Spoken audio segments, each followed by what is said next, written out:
আলাইকুম। ঢাকা বোর্ড 2022-এর ম্যাথটা একটু দেখি। দেখে দেওয়া আছে বি অবস্থানে দাঁড়ানো ব্যক্তি শব্দ করলে 1.0857 সেকেন্ড পর তার প্রতিধ্বনি শুনতে পাই। আচ্ছা, এখান থেকে শব্দটা করছে, হ্যাঁ, এখান থেকে শব্দ করছে, সেটা পাহাড়ে বাধাপ্রাপ্ত হয়েছে, তারপরে পুনরায় ফিরে আসছে। আচ্ছা, ফিরে আসতেই এতক্ষণ সময় লাগছে। ঠিক আছে, ওকে। এখন আমাদের দেওয়া আছে কি, চাইছে কি দেখো দেখি। চাইছে যে পাহাড় থেকে এই অবস্থানে দাঁড়ানো ব্যক্তির দূরত্ব কত। তো পাহাড় থেকে এই অবস্থান মানে এইটুকু দূরত্ব চাইছে, হ্যাঁ, এইটুকু দূরত্ব চাইছে। এইটুকু দূরত্ব যদি বের করতে চাই তাহলে একটা সহজ বুদ্ধি কি জানো? সহজ বুদ্ধি হচ্ছে প্রথমে আমরা খুব সুন্দর করে ওই বি থেকে এই পাহাড়ের দূরত্বটা বের করব। এইটুকু দূরত্ব বের করার পরে সেখান থেকে যদি আমি এইটুকু, এই যে এই দূরত্বটুকু ক্যান্সেল করি, হ্যাঁ, এইটুকু যদি আমি ক্যান্সেল করি তাহলে বাকি রইল কি, এই যে এইটুকু শেষ। আমরা তো এই দূরত্বটুকু চাইছি, তাই না? ওকে, তাহলে আমাদের মূল টার্গেট হচ্ছে প্রথমে বি থেকে এই পাহাড় পর্যন্ত তার দূরত্বটা বের করব। সেখান থেকে যে এইটুকুর মান তো দেওয়া আছে 175 মিটার। ওকে, তাহলে গো শুরু করি। যে দেওয়া আছে টি সমান 1 পয়েন্ট, টি সমান, যন্ত্রণা,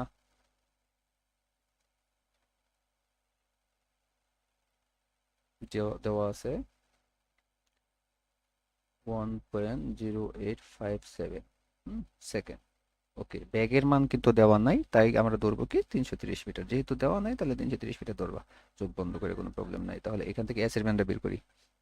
যে আমরা জানি এস ইকুয়ালস, যেহেতু প্রতিধ্বনি শুনতে পাইছি তাহলে 2s হবে, কিন্তু 2s ইকুয়াল বিটি। ওকে, তাহলে এস এর ভ্যালু কত হবে? বিটি/2। তাহলে বির ভ্যালু দেওয়া আছে আমাদের কাছে 330, ইন্টু টির ভ্যালু দেওয়া আছে 1.0857 ভাগ 2। ওকে, যদি এই সবটার মান বের করি তাহলে মান হবে 179.1405 মিটার। ওকে, এই অংশটা, এটা কার দূরত্ব? এটা হচ্ছে বি থেকে একবারে পাহাড় দূরত্ব। ঠিক আছে, পাহাড়ের দূরত্ব তো আমার দরকার নেই, আমি করছি জাস্ট এ থেকে পাহাড়ের দূরত্ব। তাহলে কি করাম, যে এ হতে পাহাড়ের দূরত্ব হবে, এ হতে পাহাড়ের দূরত্ব হবে সম্পূর্ণ যে দূরত্ব আছে 179.1405 থেকে জাস্ট ওই যে এ থেকে বি এর দূরত্ব শুধু মাইনাস করে ফেলি। তাহলে ওই যে লাল উপরে যে লাল অংশ দাগ দেওয়া আছে সেই অংশটুকুর মান পেয়ে যাবো। হ্যাঁ, তাহলে 4.1405। এটাই শেষ আমাদের অঙ্ক। বুঝলা কাহিনী কি? আগে সবটার মান বের করছি, সেখান থেকে এইটুকু করে মাইনাস করে দিয়েছি, তাহলে এইটুকু থাকতেছে। ওকে, যাও এখন যাই গ নাম্বারের পরটা। হ্যাঁ, এই অবস্থানে দাঁড়ানো ব্যক্তিটি উক্ত শব্দের প্রতিধ্বনি শুনতে পাবে কি? এই অবস্থানে দাঁড়ানো ব্যক্তি শব্দের প্রতিধ্বনি শুনতে পাবে কিনা খেয়াল করো তো। এখানে বি থেকে যখন শব্দটা করা হচ্ছে, সেই শব্দ কোথায় যাবে? যাওয়ার সময় একবার এর কানে কিন্তু যাবে, এর কান থেকে কানে যাবে প্রথমে, তারপরে আবার যখন বাধাপ্রাপ্ত হবে, এখানে বাধাপ্রাপ্ত হয়ে পুনরায় আবার যখন এদিকে ফিরবে তখন আরেকবার কিন্তু এখানে যাবে। তাহলে এ শব্দটা কয়বার শুনতেছে? দুইবার। প্রথমে একবার শুনতেছে, তারপরে আবার বাধাপ্রাপ্ত হয়ে পুনরায় আবার শুনতেছে। তাহলে আমরা একটা কাজ করি, আমরা এখান থেকে হিসাব করব যে এখান থেকে শব্দ গিয়ে আবার পুনরায় ফিরে আসতে কতক্ষণ সময় লাগছে, এটা চেক করা। এইখান থেকে জাস্ট এই অবস্থান থেকে, এই অবস্থান শব্দ এখানে যাবে, গিয়ে পুনরায় আবার ফিরে আসতে কতক্ষণ সময় লাগছে, কারণ একবার এখানে শুনছে, দ্বিতীয়বার আসতে কতক্ষণ সময় লাগছে। এখানে এইটি এর ভ্যালু যদি সেটা 0.1 এর চাইতে বড় হয় তাহলে বুঝতে পারবো যে সে প্রতিদ্বন্দ্বী শুনবে, যদি বড় না হয় শুনতে পাবে না।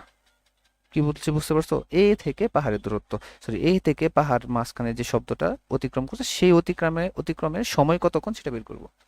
তাহলে আমি জানি কি এ থেকে পাহাড়ের দূরত্ব হচ্ছে 4.1405। তাহলে এই দূরত্ব দিয়ে আমরা প্রথমে তার টিটা বের করবো।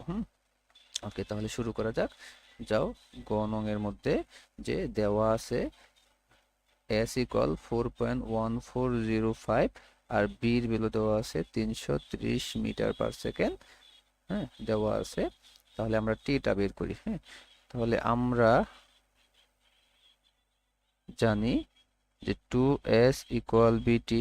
তাহলে টি হবে কি 2s/বি। 2 ইন্টু এস এর ভ্যালু হচ্ছে 1405 ভাগ বির ভ্যালু 330 মিটার/সেকেন্ড। ক্যালকুলেশন করলে উত্তর হবে 0.025009 সেকেন্ড। ওকে, যদি ভুল না হয় আমার, চেক করো। এখন খেয়াল করো তো, এই যে টির ভ্যালুটা সেটা কি লেস দেন 0.1 না? 0.1 এর চাইতে এটা ছোট না? হ্যাঁ ছোট। যেহেতু ছোট তাহলে কিভাবে শুনতে পাবে? আমরা তো জানি শুনতে গেলে মিনিমাম 0.1 এর চাইতে বড় হতে হবে সাউন্ডটা, সময়টা। হ্যাঁ, যেহেতু 0.1 এর চাইতে বড় না, ছোট, সুতরাং সে শব্দ শুনতে পাবে না। তার মানে প্রতিধ্বনি শুনবে না। আশা করি বুঝতে পারছো। ঠিক আছে, ক্লিয়ার।